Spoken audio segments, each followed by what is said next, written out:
وقتی لوتکس نابغه بیچون و چرای استراتژی و بروکن افسانه دقت و سرعت کنار هم قرار میگیرن، نتیجه فقط یک تیم نیست، یک افسانه ساخته میشه. فقط ببینید این ترکیب مرگبار چه شاهکاری درست کرده. پو لوتکس رو دارین مشاهده میکنید.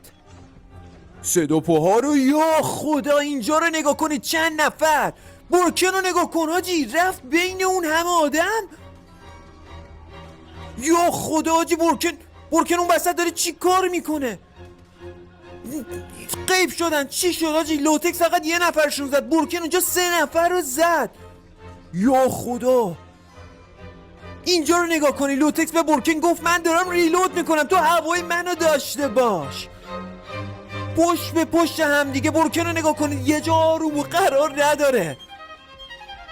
بروکن جلوی پشتش، لوتکس پشت به پشت هم دیگه دارن انمیا رو نابود میکنن، غیب میکنن.